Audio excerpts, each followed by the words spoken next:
So let's talk a little bit about problem solving. And to do that, we need the help of Debbie. So Debbie works at a consulting firm that works on very big water management projects. She's currently working with a northeastern city, and the representative for that company is a guy named Bill. The project that they were working on was going along very well, and then all of a sudden they ran into a problem. Being a good problem solver that she is, Debbie designed a solution and asked Bill if he could meet. When Debbie got to Bill's office, she laid out the solution, and Bill didn't seem to be following everything. He looked at her a number of times as if he wasn't sure what she was talking about. When she asked him if he understood, he said yes. When Debbie finished explaining what it was that she wanted to do and how she wanted to solve the problem, Bill asked to be able to think about it. She said, sure, and went back to her office. About an hour after she got back to her office, Bill called and said that he didn't want to go down the road that she had suggested because he honestly didn't understand how it would solve the problem. Debbie thought that was a curious response and was trying to figure out what to do at that point. She asked if she could come see him the next morning and discuss it further. Bill agreed.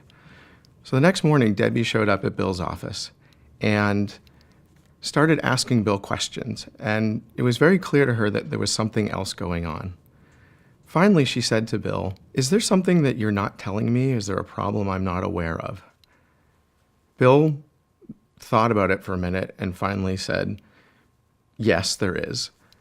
The reality is I don't understand what you're saying, and I have to go back to the city council and explain why we're doing this and any added costs involved." Debbie understood the problem now much better. The reality was that Bill lacked the knowledge to be able to do that. Debbie said to Bill, "What if I were to come with you to the city council to be able to explain the solution that we've come up with and why it's the best way forward?" In reality, the amount of resources that it's going to cost is quite minimal.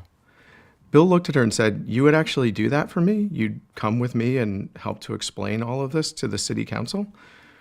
Debbie quickly said, "Of course I would. You're my client, and that's what I'm more than happy to do." Bill said if it was possible to do it in such a way that he also looked good to the city council, that would be the ideal. Now, what Debbie did here was she realized that there was a problem, and she didn't initially know what the issue really was. And as she probed deeper, she got Bill to share what was actually going on. Once she understood that, she was actually able to solve the problem in a sustainable manner.